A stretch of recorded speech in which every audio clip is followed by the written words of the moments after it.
It is 3:47 in the morning and you are already awake, not because of a nightmare, because of a number. You checked your bank app at 11 p.m., nothing moved. You already know the balance, you just need to see it again. Somewhere in your city, another person your age is sleeping. They have not opened their banking app in 3 weeks. They sleep like it is a civil right. Because for them it is. The only thing separating those two lives is a number. Not talent, not luck, not the city, just a number. Today we walk that number from 0 to 3 million. It is a Tuesday. You are 24. The fluorescent light makes you look dead. You're doing price per ounce math on ibuprofen at the Dollar Tree. You've run the numbers on soap, ramen, and bus fare. This is not budgeting. This is triage. 10% of American households live here permanently. 62% visit every month, paycheck to paycheck. The Federal Reserve confirmed it. 37% cannot cover a $400 emergency. Your 2008 Camry needs brakes. The bill is $480. You have $63. These are not choices, these are damage control options. Title loan, skip the shift, drive until $480 becomes $900. You pick the cheapest disaster on the menu. Princeton proved it.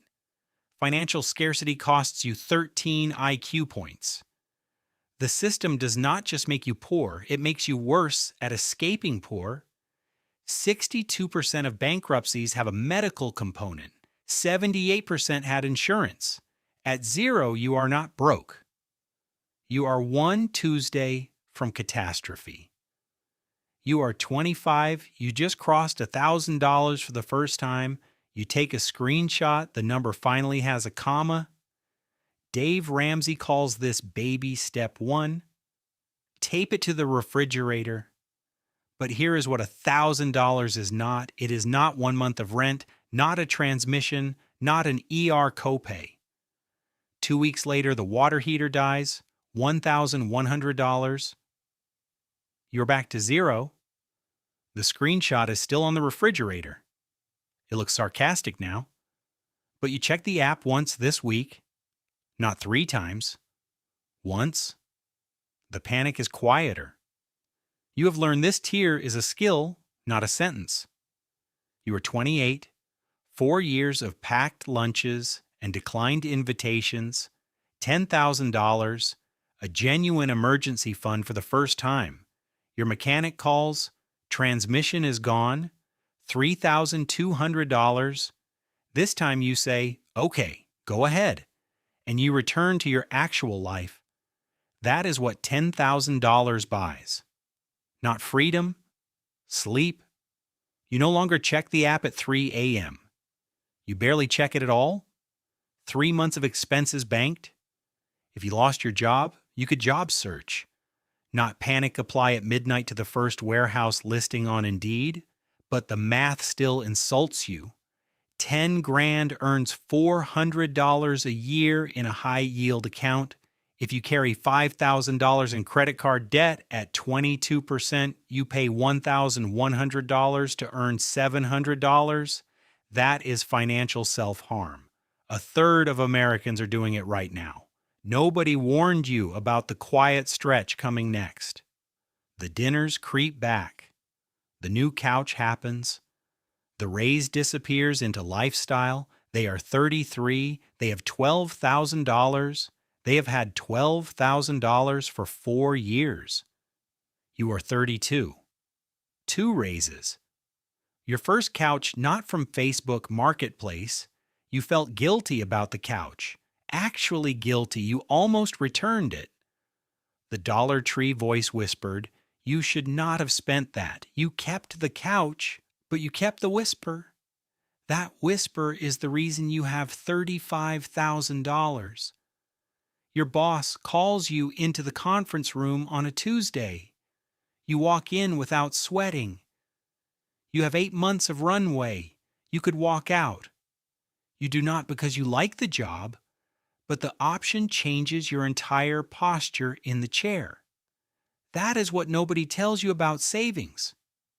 The point is the power. At $35,000, you are roughly average for your age. Instagram shows you the top 5%. When you feel behind, you do expensive things. The envy is the trap. Every wealthy person I have studied had the couch guilt voice permanently installed. Most people silence it around $35,000. You have to keep it. You are 36.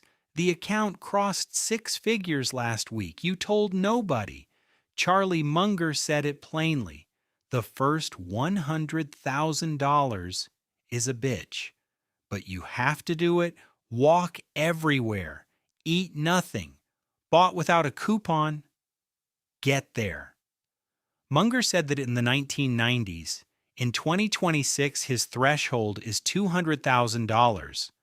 The threshold moved, the math did not. At $100,000, your annual returns start approaching your annual contributions. Around $171,000, your money earns more per year than you contribute. From that point forward, your money works harder than you do forever. Only 40% of American households ever cross $100,000 in net worth at any age. If you are here before 40, you are ahead. Regardless of what the internet shows, you close the app. You do not check it again that night. The muscle is gone. You are 41. Here's the part that should feel illegal. If you stopped contributing today, never added another dollar. At 7% real return, that account reaches $1.3 million by age 65. Without you doing anything, you just have to not touch it. That is Coast Fire. The rest of your paycheck no longer funds retirement. Almost nobody explains this when people hit it. A real couple. Combined income, $286,000. Total liquid savings, $2,000. Sethi looked at them and said, "You have 4 or 5 days if you lose your job. 4 or 5 days on $286,000 a year, a performance of security, not security. There is no salary that fixes a spending identity, no raise big enough. You are 46, $500,000, top 25% of American households. The median American never reaches this line at any age.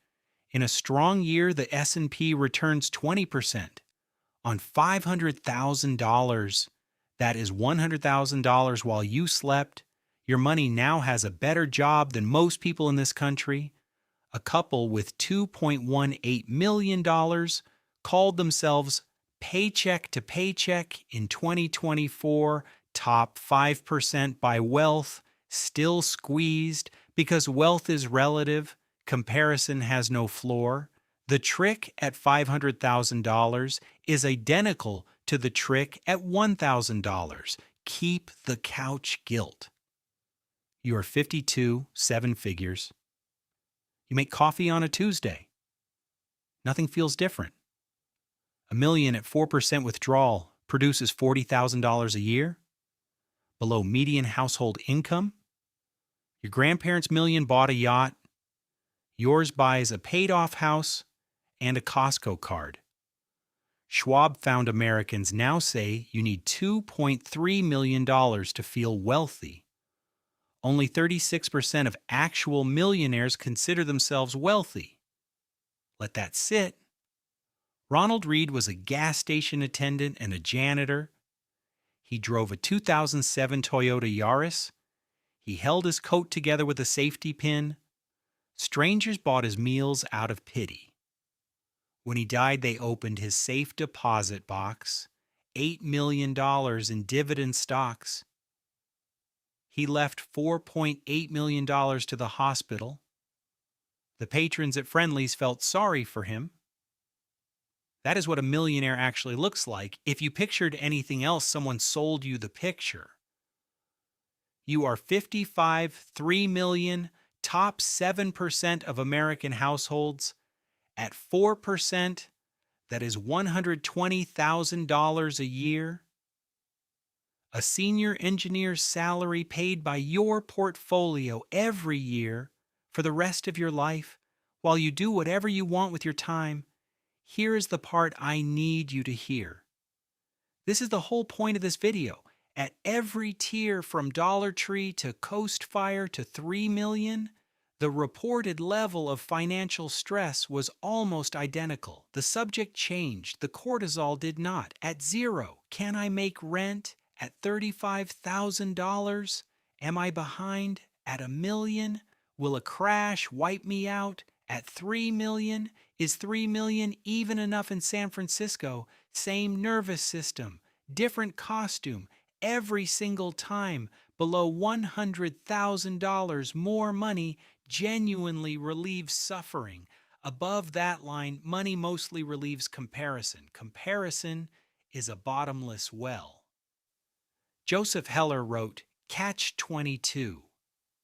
Someone told him a hedge fund manager earned his lifetime royalties in one trading day. Heller shrugged. He said, Yes, but I have something he will never have. I have enough. That word enough. It is the only number that actually matters. Your enough is probably smaller than the internet told you. Closer to $800,000 than $8 million. Closer to Tuesday afternoons than to yachts. It probably looks like a paid-off house, a boring index fund, and no alarm tomorrow. Look at your number.